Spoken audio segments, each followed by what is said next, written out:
Hi everybody, my name is Maddie, and these are my fellow students, Gabby and Jen. And this is our client, Natalie. She's a 69-year-old T12 Paraplegic with decreased use of her legs and sensation in her legs.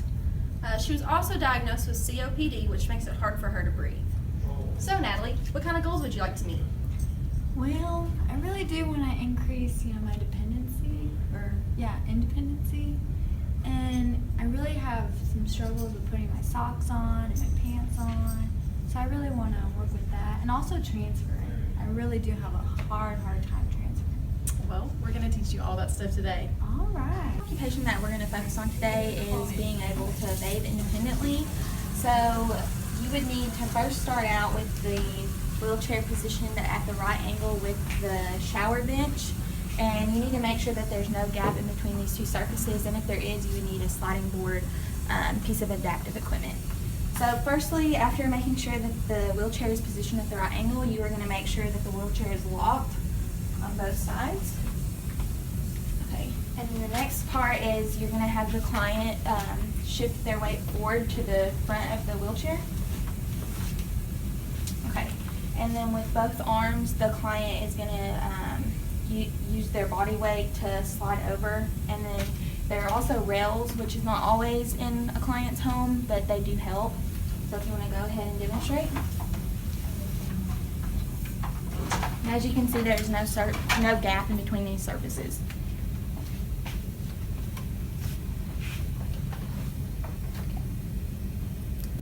Okay, the second occupation that we're going to focus on today is how to make safe transfers into the wheelchair to the bed or other surfaces. And then the same technique is used to transfer from the bed to the wheelchair. So again, we want to make sure that the wheelchair is positioned at a 35 to 40 degree angle from the bed. And then you want to make sure that the wheelchair is also locked so that it does not move on the client. Okay, the next step is you're going to have the client shift their weight towards the front of the seat. I mean, it's also important to make sure that they're wearing long pants so that they do not have their skin on contact with the board, because it can cause problems when using the sliding board. And then you want to take off the handle closest to the bed. Okay, and then you're going to have the client shift their body weight to the opposite side of their hip. So this way, and the board goes about a third of the way underneath the bottom.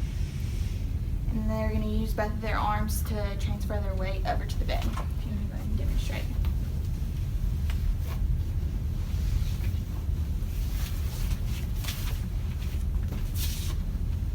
And this is used to fill the gap in between the two surfaces to prevent falling. The first thing we're going to do today is we're going to teach Natalie how to put her socks on independently. And this is really focusing on energy conservation so that she's not bending over and blocking her airways.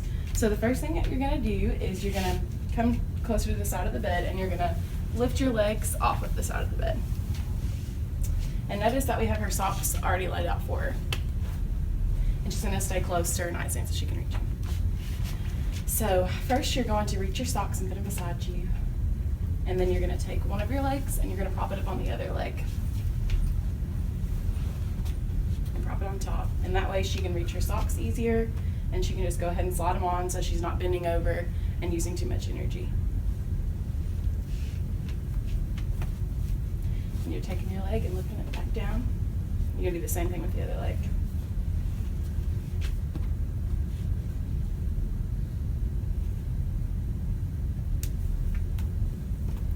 Get your leg down.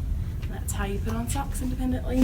Okay, so today one of the things we're going to do is we're going to teach Natalie how to dress independently, and we're going to specifically focus on her pants. So one of the things that we recommended that she do was to lay her pants out the night before and have them folded beside her so that she doesn't have to get up to put them on. So good morning, Natalie.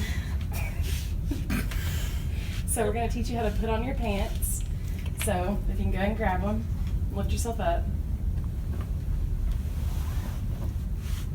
And if you can take them, unfold them, and throw them out in front of you like a long waist. Okay, and then you're going to take one leg and you're going to pull it into a frog leg like that. And you're going to take your pants and pull them on, into the leg, and you're going to pull them up to about your knee.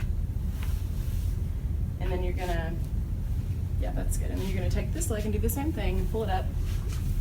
You're you're gonna take your pants and slide them on.